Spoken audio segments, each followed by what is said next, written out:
Well, student, today I will discuss with you uh, properties of characteristics of characteristics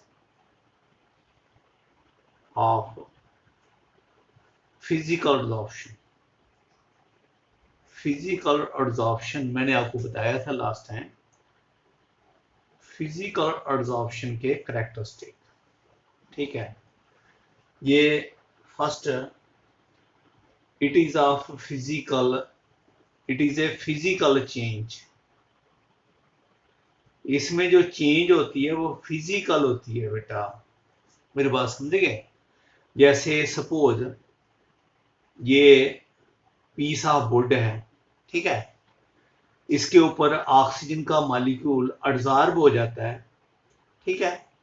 अगर आप इसको heat करें तो ऑक्सीजन का मॉलिक्यूल बाहर आ जाता है, तो कोई फर्क नहीं पड़ा ऑक्सीजन को। ऑक्सीजन जैसे पहले था वैसा ही रहा। तो ये एक फिजिकल चेंज है बेटा, ठीक है। नॉट स्पेसिफिक, ये स्पेसिफिक नहीं होता बेटा। मतलब ये ऑक्सीजन का मॉलिक्यूल वुड पर एब्जॉर्ब हो रहा है, ऑक्सीजन का मॉलिक्यूल आयरन के पीस पर भी एब्जॉर्ब हो सकता है। इसको नहीं फर्क पड़ता कि ये वुड है या ऑक्सीजन है, ये वुड है या आयरन है। ये दूसरी बात है, किसी पर एब्जॉर्प्शन ज्यादा होगी, किसी के कम होगी, लेकिन ये स्पेसिफिक नहीं है। Not specific, depends upon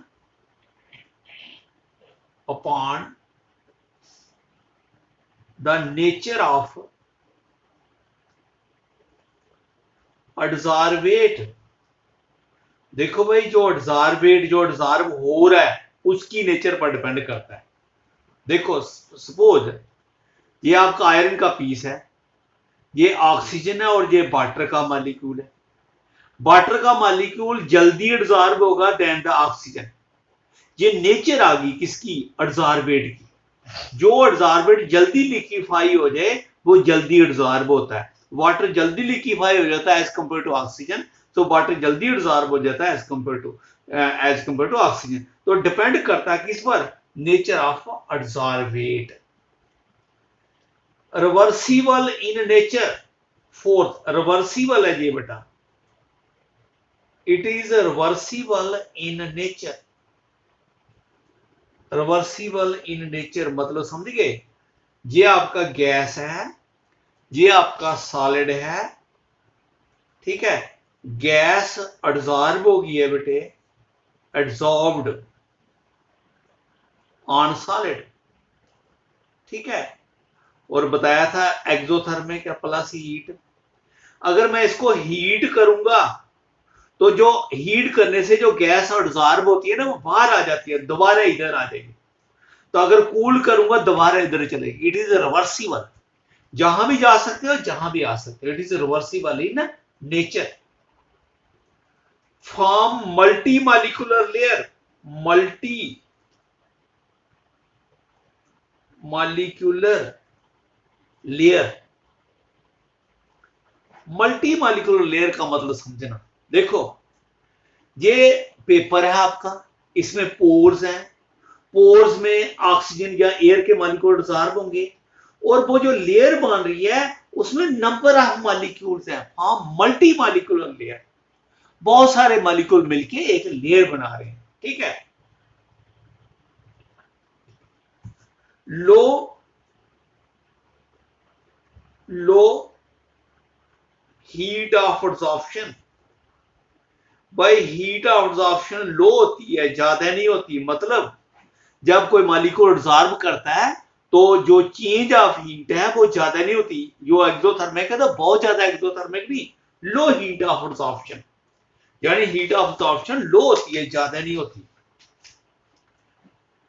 low activation energy, low activation energy आपको बताया था केमिकल काइनेटिक में, रिएक्शन कैरी करने के लिए एक्टिवेशन एनर्जी होती है।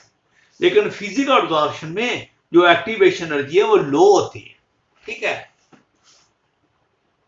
Surface area of absorbent, surface area of adsorbent, देखो भाई, जो एडजॉर्बेंट जिसके ऊपर एडजॉर्प्शन हो रही है उसको एडजॉर्बेंट बोलते हैं। उसका जितना ज्यादा सरफेस एरिया होगा इतनी एडजॉर्प्शन ज्यादा होगी। ये आपका पीस है वुड का या आयरन का, तो इसके सरफेस पर एडजॉर्प्शन हो रही है। इस पीस ऑफ वुड को यानी जो आपका आयरन है इसका पाउडर बना दो, तो पाउडर बना के इसका सरफेस एरिया बढ़ गया, तो अब इस पे एडजॉर्प्शन ज्यादा होगी।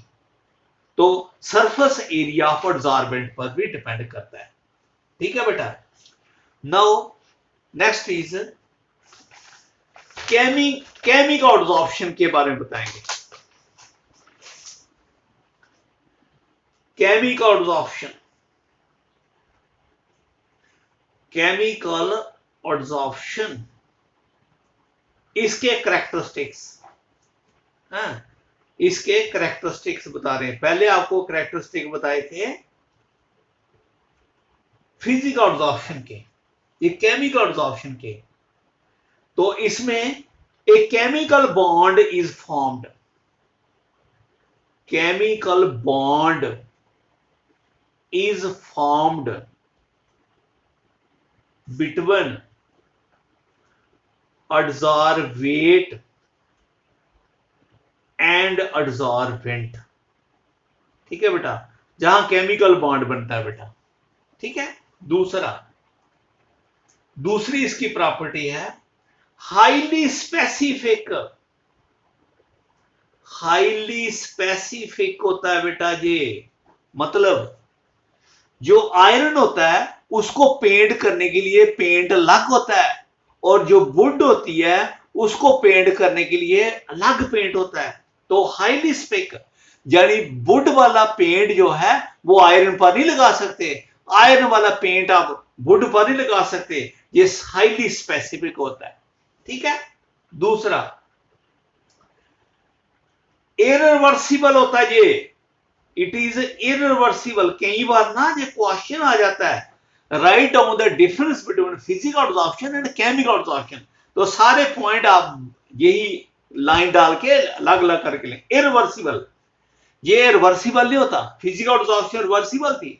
देखो आप वुड है, ठीक है, वुड के ऊपर आपने पेंट लगाया, वो उसके ऊपर एडजॉर्ब हो गया। अब पेंट को ना स्क्रैच कर लो वुड से, है, और कहो कि वो पेंट दोबारा उस वुड पर लग जाए, वो पॉसिबल नहीं है। It is irreversible in nature. मेरी बात समझ गए, ये इरिवर्सिबल है। Chemical absorption is high activation energy, इसके लिए हाई एक्टिवेशन एनर्जी चाहिए क्योंकि एक केमिकल रिएक्शन है, तो उसके लिए हाई एक्टिवेशन एनर्जी रिक्वायर्ड।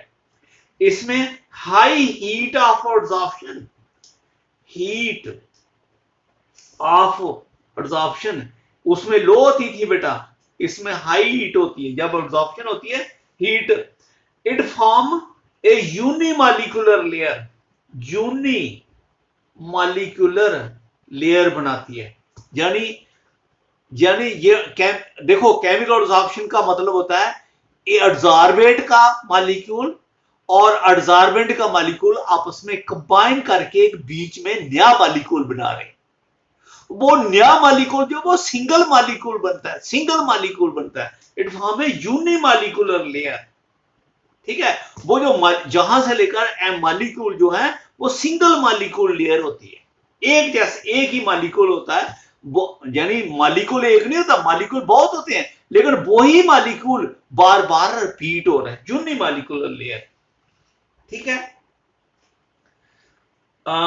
और ये भी डिपेंड करती है surface area, area of adsorbent, हाँ, एडजॉर्बेंट के सरफेस एरिया पर भी ये भी डिपेंड करती है। ठीक है। नाउ अब हमारे पास नेक्स्ट है absorption of gases bye solid, absorption of gases bye solids, absorption of gases bye solids. Solid जो हैं जब अब्जॉर्ब होते हैं तो इसके कुछ फैक्टर हैं बेटे। फैक्टर, जब कोई गैस अब्जॉर्ब होती है सॉलिड पर तो ये फैक्टर्स, ठीक है, अफेक्टिंग फैक्टर्स अफेक्टिंग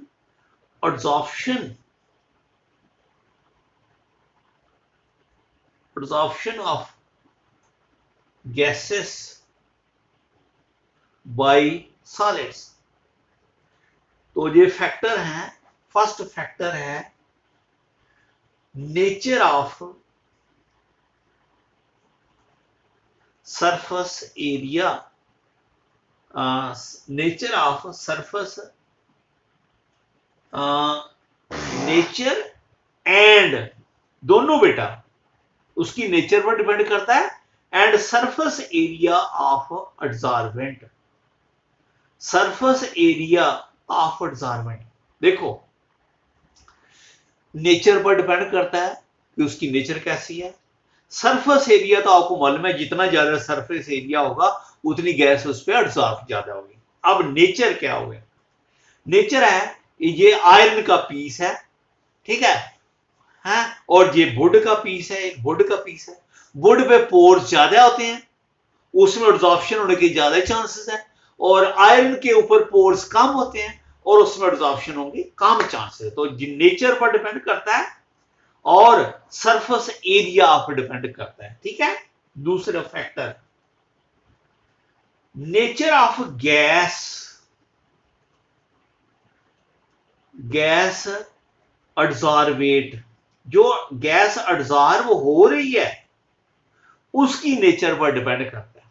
देखो सल्फर डाइऑक्साइड सबसे ज्यादा एब्जॉर्ब होता है देन द अमोनिया, अमोनिया ज्यादा होता है देन द एचसीएल, एचसीएल ज्यादा होता है than the carbon dioxide, carbon dioxide ज्यादा होता है देन द CH4, CH4 ज्यादा होता है than the carbon monoxide, carbon monoxide ज्यादा होता है देन द नाइट्रोजन, नाइट्रोजन ज्यादा होता है देन द हाइड्रोजन। देखो ये एब्जॉर्प्शन, ये इसकी एब्जॉर्प्शन ज्यादा है। जो गैस जल्दी लिक्विड बन जाए वो जल्दी एब्जॉर्ब होते हैं, हाइड्रोजन जल्दी लिक्विड नहीं बनता, इसलिए इसकी एब्जॉर्प्शन सबसे कम है।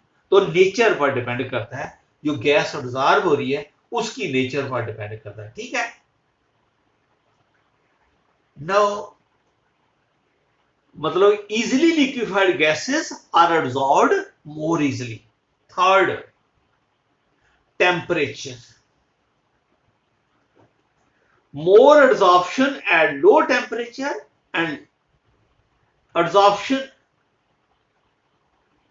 more absorption at low temperature, more absorption at low temperature। देखो क्यों, आपको मालूम है ये सॉलिड है, ये गैस का मॉलिक्यूल है, जब गैस एब्जॉर्ब हो गई है, ठीक है, गैस एब्जॉर्ब हो गई है, इसने क्या छोड़ा? हीट। रिएक्शन रिवर्सिबल है, अगर आगे को हीट है तो पीछे को क्या होगा? Minus heat. अगर आगे को एक्सो है पीछे को एंटो होगा। और मैंने अभी आपको बताया जो एब्जॉर्प्शन है ये एक्सोथर्मिक है, ठीक है। आपको ये ली चैडल प्रिंसिपल लगाओ। ली चैडल प्रिंसिपल क्या कहता है? टेम्परेचर बढ़ाने से इक्विलिब्रियम उस साइड जाती है जिस साइड टेम्परेचर कम होता है। इधर टेम्परेचर ज्यादा है, इधर टेम्परेचर कम है। अगर टेम्परेचर बढ़ाओगे इधर आ जाएगा, डिसॉर्प्शन हो जाएगी। अगर टेम्परेचर कम करोगे एब्जॉर्प्शन हो जाएगी। मेरी बात समझ गए आप? अगर आप टेम्परेचर बढ़ाओगे तो डिसॉर्प्शन। ये आपका आयरन का पीस है, ऑक्सीजन का टेम्परेचर कम होगा, उसके पास एनर्जी कम होगी, वो इसके ऊपर एब्जॉर्ब कर जाएगा। अगर इसको हीट करोगे उसको एनर्जी मिलेगी, वो डिसॉर्ब हो जाएगा। तो मोर एब्जॉर्प्शन एट लो टेम्परेचर। तो एब्जॉर्प्शन के लिए ये एब्जॉर्प्शन के लिए, गैसेस एब्जॉर्प्शन के लिए आपको लो टेम्परेचर चाहिए। समझ लगी? Next, effect of activation of solid adsorbent. देखो ये आपका पीसा पेपर है, अगर आप कहीं से थोड़ी सी सैंड मिट्टी उठा के इसके ऊपर रख दोगे, ऐसे जस्ट रख दो, तो मैं इसको निकाल दूंगा फिर। लेकिन अगर आप मिट्टी रख दोगे और इसके ऊपर रब करोगे तो वो मिट्टी अब निकालने से निकलेगी नहीं, वो मिट्टी इसके साथ परमानेंट एडियर ज्यादा कर जाएगी। तो अगर रब करने से आप इस पेपर को एक्टिवेट कर रहे हैं, एक्टिवेशन ऑफ सॉलिड एडसॉर्बेंट। अगर जो सॉलिड एडसॉर्बेंट का सरफेस है उसको एक्टिवेट करोगे तो एडसॉर्प्शन ज्यादा होगी। समझ लगी बेटा? Next, effect of pressure. Effect of pressure, देखो बेटा ये इफेक्ट ऑफ प्रेशर थोड़ा सा लंबा है, ठीक है, इसको हम ना नेक्स्ट वीडियो में करेंगे। ओके।